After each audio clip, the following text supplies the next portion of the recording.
क्या दिल्ली में सड़कों पर अब नहीं दिखेंगे कुत्ते? 11 अगस्त को सुप्रीम कोर्ट ने निर्णय दिया है कि दिल्ली से सभी स्ट्रीट डॉग्स को 8 सप्ताह के अंदर दिल्ली के एनसीआर के बाहर शेल्टर्स में विस्थापित किया जाएगा।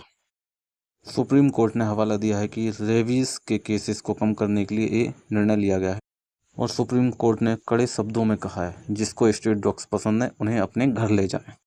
सुप्रीम कोर्ट के इस निर्णय के विरोध में डॉग लवर्स और एनिमल एक्टिविस्ट्स दिल्ली में प्रदर्शन कर रहे हैं। उनका कहना है कि वो भी उनका घर है और क्या डॉग्स को ऐसे शेल्टर्स में और पिंजरों में बंद करके रखा जाना सही है। और आवारा कुत्तों के हक के लिए बहुत सारे लोग लड़ रहे हैं, आंदोलन कर रहे हैं दिल्ली के अंदर। एक पक्ष देखा जाए तो ये निर्णय सही भी है और एक पक्ष देखा जाए तो निर्णय गलत भी है। इस निर्णय के पक्ष में कुछ मत ऐसे हैं जैसे चलती बाइकों पर स्ट्रीट डॉग्स का भौंकना व पीछे पड़ना, जिसकी वजह से बहुत सारे एक्सीडेंट्स होते हैं और बहुत सारे लोग चोटिल और कई लोगों की जान भी चली गई है ऐसे एक्सीडेंट्स में, जिसके जिम्मेदार स्ट्रीट डॉग्स हैं। कई बार छोटे छोटे बच्चों पर कुत्तों के द्वारा अटैक किया गया जिससे बच्चों की जान चली गई। एक बार 3 साल के बच्चे की जान गई, एक बार 12 साल के बच्चे की जान गई। तो कुत्ते कई बार ऐसा करते हैं। वहीं दूसरी तरफ हम अगर उनकी पॉजिटिव पक्ष की बात करें तो रात के समय चोरी की घटनाओं में कमी स्ट्रीट डॉग्स की वजह से, क्योंकि वो अनजान लोगों पर भौंकते हैं।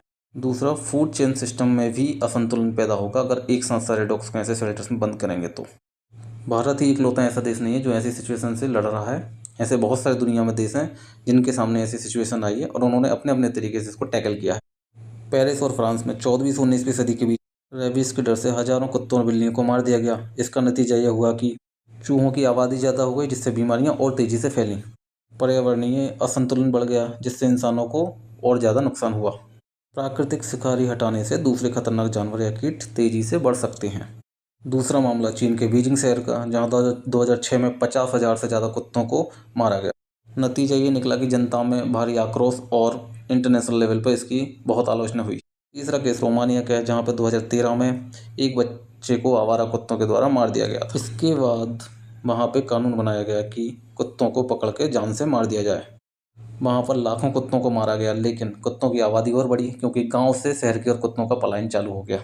तो सुप्रीम कोर्ट ने भारत के अनुसार ये निर्णय लिया है, जो देश की कंडीशन है उसके अनुसार। लेकिन शेल्टर्स को बनाने में जो पैसा खर्च होगा उसमें भी नया करप्शन होगा, नए नेता लोगों की जेब भरेगी और फिर करप्शन की नई चेन वहाँ से स्टार्ट हो जाएगी और हमारी जनता का जो टैक्स का पैसा है वो एक जगह व्यर्थ वहाँ पे बहाया जाएगा। जय हिंद।